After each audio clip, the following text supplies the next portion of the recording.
Big E slips into Puget Sound. It's the first time the mighty carrier has been stateside in years. Now, the decorated ship is in for a massive overhaul to make her even tougher and more deadly. In summer 1943, the Enterprise went through a repair overhaul. She had been through significant combat and suffered a lot of damage. They looked at this and drew lessons learned from it. Hundreds of yard workers swarm in to trick out the flat top and get her ripped and ready for more combat. Her additions: a protective torpedo blister, more guns, new radar, and a new plane that will literally change the face of war. The arrival of the F-6F Hellcat is a real watershed in terms of the American capabilities to both bring offensive firepower to the Japanese and also to defend the fleet effectively. 33 feet long, with a maximum speed of 376 miles per hour to the Wildcat's 320 miles per hour. The F-6F is faster and 5 feet longer than the Wildcat. She's also got more firepower. With a standard armament of 6 50-caliber machine guns, she can deliver 2,400 rounds of fearsome ordnance on the enemy and can launch bombs or unguided rockets. U.S. Navy finally has a fighter plane that is more than a match for the legendary Zero. It's a deadly aircraft when you consider the complement of 50-caliber machine guns on it. It's also rugged and reliable. It's going to change the course of the Pacific War. The Navy realizes that the greatest threat to carriers like Enterprise are enemy air attacks and Japanese torpedoes. They proceed to install a torpedo blister along 3/4 of her length that will give her better protection against any torpedo hits that she suffers. Japanese torpedoes killed her sisters Yorktown and Hornet. The Navy is bound to ensure that Enterprise does not suffer the same fate. The torpedo blister is a steel belt that wraps around the outer edge of the Big E's hull. Between the huge bulge and the ship itself is a part flooded, part air-filled compartment that will absorb the shock of explosion and the sharp fragments of a Japanese warhead. 18 more feet of solid steel and timber are added to her overall length, and her damaged control equipment and radar is replaced. But the most important improvement, new 5-inch guns and 36 additional 40mm and 20mm anti-aircraft guns. The guns were amazing. We had more quad 40s, and I kind of remember now how many there were. Those were big cannons. And they were, when they go off, they make a lot of racket. We had better armament. Brand new fire control systems link her 5-inch and 40mm batteries. Defending the carrier isn't easy. Enterprise's firepower must pepper the skies with a barrage of flak to hit Imperial planes. But in order to kill the enemy, accurate shooting is a must. Radar-controlled directors can pinpoint the distance and elevation of incoming aircraft and help ensure a kill. Mark 37 and Mark 51 gun directors are mounted on either side of the Big E's island. These systems will provide vital target data and will guide the fire of Enterprise's heavy weapons. The directors calculate firing orders for the gunner's mates, giving the crews the accurate elevation, range, and velocity of an enemy target. And the radar can detect incoming Japanese aircraft at 45,000 yards. And enemy vessels at 40,000 yards. The Big E will now be able to shred any incoming enemy planes that invade her airspace, day or night. Nothing in the Japanese anti-aircraft arsenal can compare to the firepower of the radar-guided 40mm guns and 5-inch rifles. By the end of World War II, no one else's anti-aircraft defenses come anywhere close to the Americans.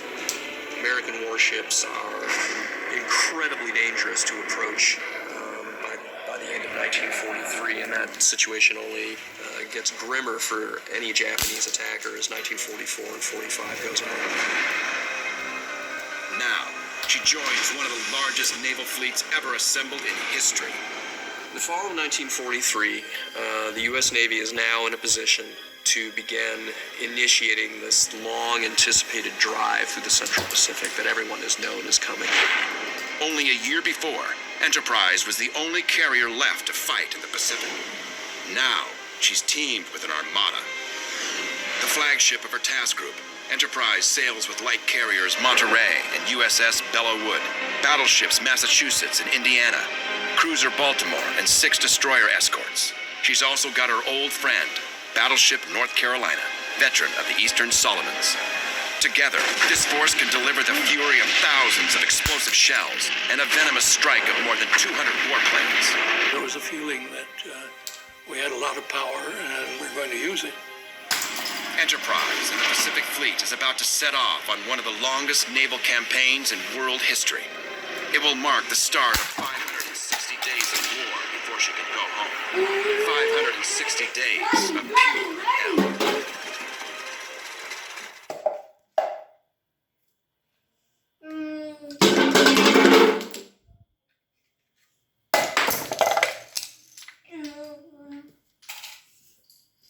But he sunk late 1990s.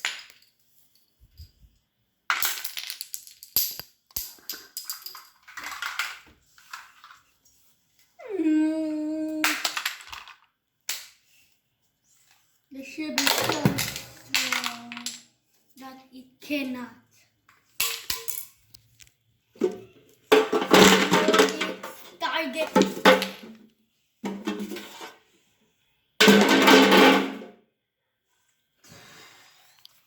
Bristles around the ship had occurred near 1480.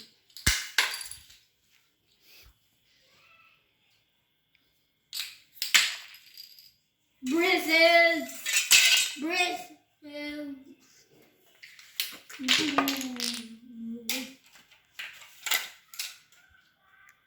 Aircraft strikes.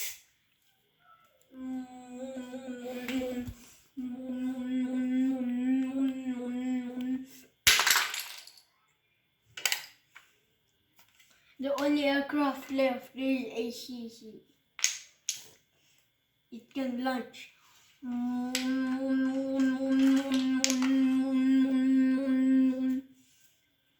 But it fails its engine and then starts crashing to the deck.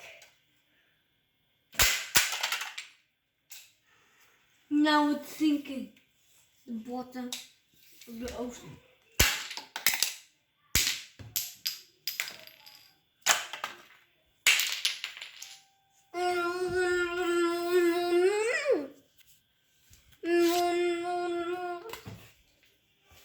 Bombs crash on the deck.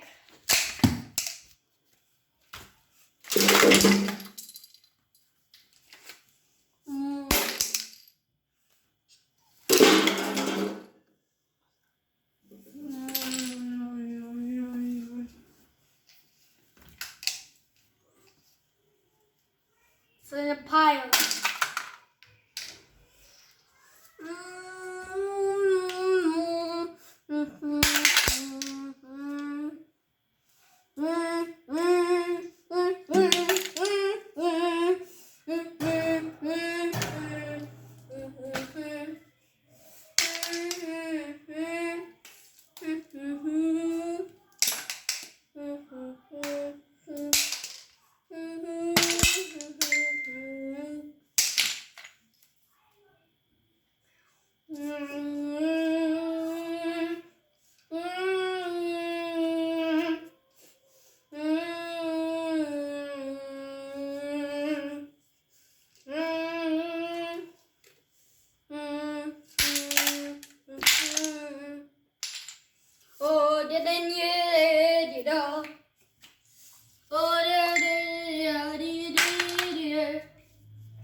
When you're the